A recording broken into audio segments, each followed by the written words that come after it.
வணக்கம் சொந்தங்களே, மீண்டும் ஒரு தொகுப்பினூடாக உங்கள் அனைவரையும் சந்திக்கிறேன். உங்களுக்கு தெரியும், நேற்றைய தினம் யாழ் மாவட்ட அபிவிருத்தி ஒருங்கிணைப்பு குழு கூட்டம் இடம்பெற்றிருக்கிறது. ஆனால் அந்த கூட்டத்திலே மிக பாரிய அளவிலே குழப்பகரமான செயற்பாடுகள் அல்லது குழப்பம் ஏற்பட்டிருக்கிறது. அதனை நீங்கள் சமூக வலைதளங்கள் ஊடாக அல்லது ஊடகங்கள் ஊடாக பார்த்திருக்கக்கூடியதாக இருந்திருக்கிறது. ஆனால் அந்த இடத்திலே அரசியல் கலப்பு இருந்திருக்கிறது. நிச்சயமாக மாவட்ட அபிவிருத்தி குழு கூட்டம் என்றால் நிச்சயமாக அபிவிருத்தி சார்ந்த விஷயமாக இருந்திருக்க வேண்டும். அதற்கு மாறாக அந்த இடத்திலே அரசியல் கலப்பு அல்லது அரசியல் திணிக்கப்பட்டதாக அல்லது அரசியல் பேசப்பட்டதாக கூட அந்த இடத்திலே சொல்லப்பட்டது. நிச்சயமாக அந்த விஷயங்களையும் நேரடியாக அவதானிக்கக்கூடியதாக இருந்திருக்கிறது. நேற்றைய அபிவிருத்தி குழு கூட்டத்திலே நாடாளுமன்ற உறுப்பினர் அர்ச்சுனா அவர்களா அல்லது வடக்கு மாகாண சபை அவைத்தலைவராக இருக்கக்கூடிய CVK சிவஞானம் அவர்களா அல்லது யாழ் போதனா மருத்துவமனையுடைய பணிப்பாளராக இருக்கக்கூடிய சத்தியமூர்த்தி அவர்களா என்கின்ற விவாதம் அந்த இடத்திலே எழுந்திருந்தது. அவர்களுக்கு இடையிலான தகராறுகள் அல்லது குளறுபடிகள் அந்த இடத்திலே நேரடியாக இடம்பெற்றதை அவதானிக்கக்கூடியதாக இருந்தது. நிச்சயமாக ஒரு அபிவிருத்தி குழு கூட்டத்திற்கு வருகை தருபவர்கள் யார் யாராக இருப்பார்கள் என்று பார்த்தால் நிச்சயமாக அரசியல்வாதிகள் இருப்பார்கள், அரச துணைக்கலைகளை சார்ந்த உயர் அதிகாரிகள் வருகை தந்திருப்பார்கள், அதே போன்று சமூக மட்டத்திலான பிரதிநிதிகள் வருவார்கள். ஆனால் இவர்களும் இணைந்த ஒரு கூட்டம் தான் மாவட்ட அபிவிருத்தி ஒருங்கிணைப்பு குழு கூட்டமாக இருந்திருக்கிறது. இந்த விஷயத்திலே நேற்றைய தினத்திலே நிச்சயமாக அரசியல்வாதிகளும் அரச அதிகாரிகளும் அரசியல் அந்த இடத்திலே பேசியதாக அல்லது பேசினார்கள் என்பதே பொருத்தமானதாக இருக்கும். ஏன்னு சொன்னால் அந்த அளவு நேற்றைய அந்த அபிவிருத்தி ஒருங்கிணைப்பு கூட்டத்திலே எந்த விதமான தீர்மானங்களும் எடுக்கப்படாத இலையிலே ஒரு குழப்பகரமான இலையிலே அந்த கூட்டம் முடிவடைந்ததை அவதானிக்கக்கூடியதாக இருந்தது.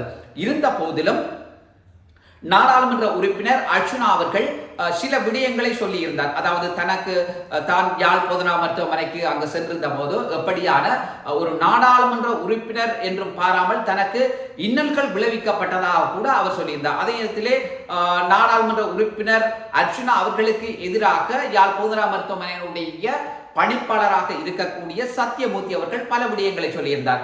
அர்ச்சுனா அவர்களை தன்னை விரட்டுவதற்காக வந்திருந்தார் அல்லது இன்னொரு குளறுபடியை ஏற்படுத்துவதற்காக வந்திருந்தார், என்னை சேர் என்று சொல்லும்படி வந்திருந்தார். இப்படியெல்லாம் பலவிதமான விஷயங்கள் அந்த இடத்துல பேசப்பட்டது. இந்த இடத்துல யார் உண்மை பேசினார்கள் அல்லது யார் பொய் பேசினார்கள், எது உண்மை எது பொய் என்ற இந்த விஷயத்தை நான் சொல்ல விடையில. ஆனால் இப்படியான விஷயங்கள் அந்த இடத்துல நடந்தது.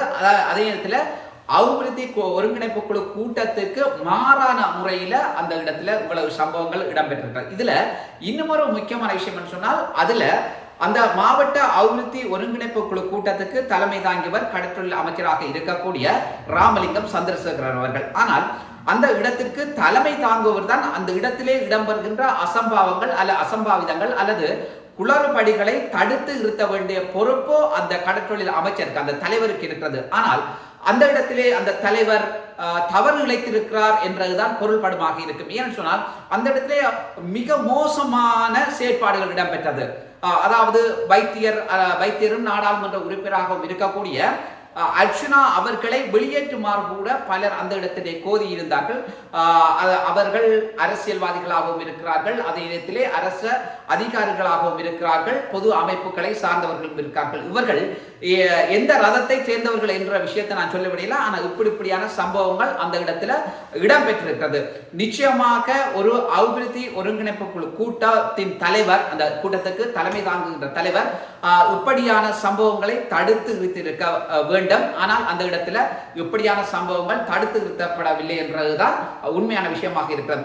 சிலர் கேள்வி எழுப்பலாம், அது அபிவிருத்தி ஒருங்கிணைப்பு குழு கூட்டம், இதுல ஜனநாயகம் பேணப்பட வேண்டும், ஜனநாயகம் பேணப்பட்டிருக்கா அதுதான் சொல்லி. அப்படி அல்ல, ஜனநாயக நாட்டில் தான் இப்ப எல்லா பிரச்சனையும் இருக்குது. ஆனால் சில விஷயங்களை கட்டுப்படுத்தியே ஆக வேண்டும். ஆனால் ஒவ்வொரு விஷயங்களை நேர்மையான முறையில சொல்றதுக்கு அந்த உரிமை இருக்கிறது, இல்லைன்னு சொல்லல.